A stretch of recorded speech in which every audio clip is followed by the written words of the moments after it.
సామెతలు 29వ అధ్యాయం. ఎన్నిసార్లు గద్దించినను లోబడని వాడు మరీ తిరగలేకుండా హఠాత్తుగా నాశనమగును. నీతిమంతులు ప్రబలినప్పుడు ప్రజలు సంతోషింతురు, దుష్టుడు ఏలునప్పుడు ప్రజలు నిట్టూర్పులు విడుతురు. జ్ఞానము ప్రేమించువాడు తన తండ్రిని సంతోషపరచును, వేశ్యలతో సాంగత్యము చేయువాడు తన ఆస్తిని పాడు చేయును. న్యాయము జరిగించుట వలన రాజు దేశమునకు క్షేమము కలుగజేయును, లంచములు పుచ్చుకొనువాడు దేశమును పాడు చేయును. తన పొరుగువానితో ఇచ్చకములాడువాడు వాణ్ణి పట్టుకొనుటకు వలవేయువాడు. దుష్టుని మార్గమున బోనులు ఉంచబడును, నీతిమంతుడు సంతోషగానములు చేయును. నీతిమంతుడు బీదల కొరకు న్యాయము విచారించును, దుష్టుడు జ్ఞానము వివేచింపడు. అపహాసకులు పట్నము తల్లడిల్ల చేయుదురు, జ్ఞానులు కోపము చల్లార్చెదరు. జ్ఞాని మూఢునితో వాదించినప్పుడు వాడు ఊరకొండక రేగుచుండును.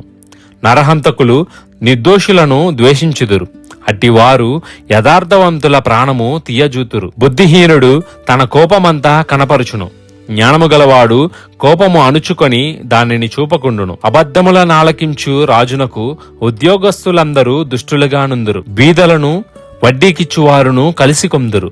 ఉభయులకు వెలుగునిచ్చువాడు యెహోవాయే.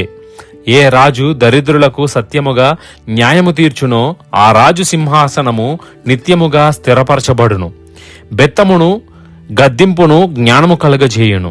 అదుపులేని బాలుడు తన తల్లికి అవమానము తెచ్చును. దుష్టులు ప్రబలినప్పుడు చెడుతనము ప్రబలును, వారు పడిపోవుటను నీతిమంతులు కన్నులారా చూచెదరు. నీ కుమారుని శిక్షించిన ఎడల అతడు నిన్ను సంతోషపరచును, నీ మనసుకు ఆనందము కలుగజేయును.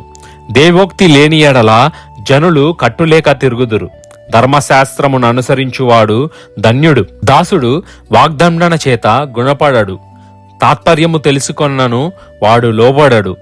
ఆతురపడి మాట్లాడు వాడిని చూచితివా, వానికంటే మూర్ఖుడు సులువుగా గుణపడును.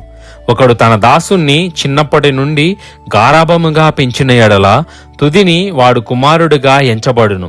కోపిష్ఠుడు కలహము రేపును, ముంగోపి అధికమైన దుష్క్రియలు చేయును. ఎవని గర్వము వానిని తగ్గించును, వినయమనస్కుడు ఘనత నొందును. దొంగతో పాలుకూడువాడు తనకు తానే పగవాడు, అట్టివాడు ఒట్టు పెట్టినను సంగతి చెప్పడు. బయటపడుట వలన మనుషులకు ఉరివచ్చును, యెహోవాయందు నమ్మిక యుంచువాడు సురక్షితముగా నుండును. అనేకులు ఏలువాని దయ కోరుచుందురు, మనుషులను తీర్పు తీర్చుట యెహోవా వశము. దుర్మార్గుడు నీతిమంతులకు హేయుడు, యథార్థవర్తనుడు భక్తిహీనునికి హేయుడు.